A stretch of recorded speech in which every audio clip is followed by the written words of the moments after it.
captivating characters, poignant plotlines, spectacular sets, marvelous music, stupefying scores. possibly one of the best composers that ever lived during your lifetime. That's right, we're talking about the one, the only, Andrew Lloyd Webber! He was birthed on March 22nd, 1948 in London, England, and he's still alive today. Known as having a pastiche style, which means taking previous artists' work and perfecting it, he continuously updates the genre of musical theater. How was a genius's life influenced? Well, let's take a look at some of these major events. In other news, World War II ends in 1945 and it brings a new age of peace into Europe. In 1950, the BBC makes its first television broadcast from the continent of Europe, bringing news to the people. In 1950, petroleum rationing ends in Great Britain after 11 years, and it gives the people a sense of being secure and at peace after the war is over. In 1951, Winston Churchill becomes the Prime Minister of Great Britain, giving a new leader for the European people. In 1952, Princess Elizabeth becomes the Queen, and now there's another new age of leadership. In 1957, Dr. Seuss writes his book The Cat in the Hat, giving a new wave of creativity to the world. In 1964, the Beatles become popular, and it's a new model of what pop culture is like. In 1977, Star Wars was released. This influenced Andrew Lloyd Webber because he went on to write a musical parody of this movie. In 1981, the mysterious plague is now identified as AIDS, and that just gives the world another thing to worry about. In 1982, Michael Jackson releases his movie Thriller. His pelvic thrusting and new music is very inspirational to Andrew Lloyd Webber. Thank you. Stay classy, Township. And thank you for joining us. But mostly stay classy, Township. And thank you for joining us. Stay classy, Township. Thank you for joining Stay us. classy, Township! Thank you for joining us, Township. Andrew Lloyd Webber's first musical was called The Likes of Us, written with his friend Tim Rice. Written in 1965, this musical was unsuccessful in that it failed to find financial support and was not performed full scale until 2005. This musical was markedly different from his later works, which received much more positive reviews. Let's listen to an example of his quintessential work, Phantom of the Opera. This timeless musical is still performed today. This is the song, The Music of the Night.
Andrew Lloyd Webber's musical style varies greatly between songs. In songs like Music of the Night, the focus is on a light, airy, beautiful melody supported by background instruments and harmonies.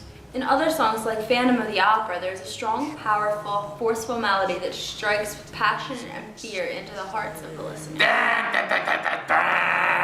Some consider his earlier music a crossover between Romanticism and Impressionism. His more recent music can be considered as a transition between modern and postmodern.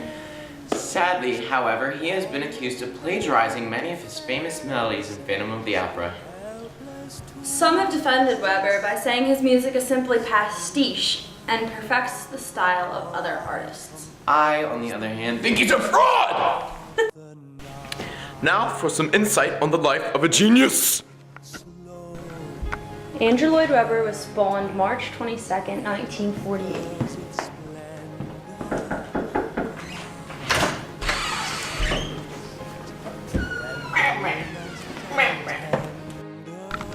By age 3, Webber knew how to play the viola,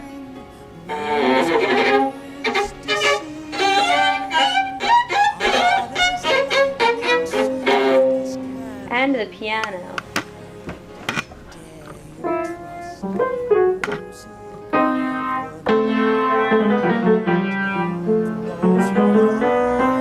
Andrew Lloyd Webber had a lot of musical influence in his life.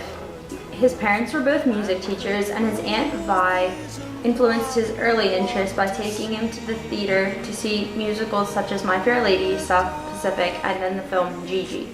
He then began writing his own theater works at a stage she had built at home for him, and he was soon composing other plays for the Westminster School of Music. When Webber was younger, he wanted to be the artifacts master for England, so he studied history for a term at Magdalen College in Oxford. Soon after, he abandoned his dreams to study music at the Royal College of Music and pursue his interest with I want to music. study history, I want to play music and tap dance. While studying at the Royal College of Music, Andrew Lloyd Webber met his soon-to-be friend Tim Rice. They went on to write many musicals together.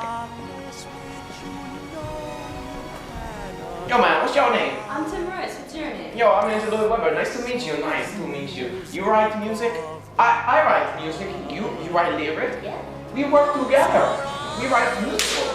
How about The Life of Us? We write that very soon. Let's go work. Andrew Lloyd Webber's career was soon off to a kicking start when he wrote all of these. The Likes of Us, Joseph and the Amazing Technicolor Dreamcoat. Jesus Christ Superstar, Jeeves. Evita, Tell Me on a Sunday. Cats, Song and Dance. Starlight Express, Phantom of the Opera. Aspects of Love, Sunset Boulevard. Whistle Down the The Wind, Beautiful Game. The Woman in White, Love Never Dies. The Wizard of Oz, Variations. Requiem. Andrew Lloyd Webber, masterpiece. You betcha. Now we get to the juicy part. First, I married Sarah Hugo. You're so beautiful. Oh, I don't love you anymore. Yeah, I divorced her pretty quick. But then next, I married Sarah Brightman. Look at her, isn't she gorgeous? Oh, yeah. She's cuties. Oh! So I got divorced again. And now I married Madeline Rudolph. You're the best, honey. Oh. And throughout these 3 marriages, I had 7 kids.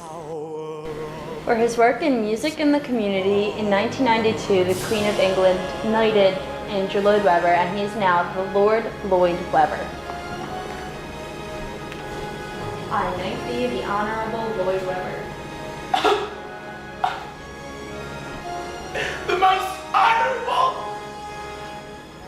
And we couldn't forget the really useful group, which is my theater company, which is still around today, and it makes a lot of productions in the theater and all kinds of different musicals. Oh, and we can't forget all of the awards that Andrew Lloyd Webber has won. I mean, he's won an Academy Award, a Golden Globe, 4 Grammys, 7 Tonys, 5 Olivers, and multiple other awards, including a star on the Walk of Fame in Hollywood, and 7 Lawrence Oliver Awards and 14 Ivor Novello Awards. This man is decorated. As for our hypothesis, we would like to conjecture about why Andrew Lloyd Webber is still so popular today. We think that his music is really emotional and inspiring, whether it's really sad or really powerful, scary, Phantom of the Opera, Evita. No matter what it is, it's always invoking really strong emotions, and it's always a great time for a family to go to a musical theater. For our hypothesis about his future in music, we think that his success will remain the same, if not grow, with the new musicals he's planning on releasing, including a sequel to Phantom of the Opera. Andrew Lloyd Webber was tragically killed when he got mauled by a terrible, horrible dog.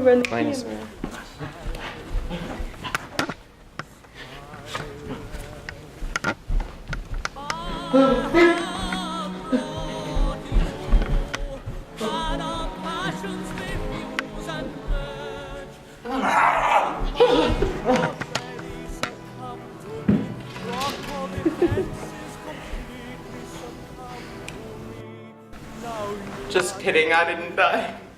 I'm still alive.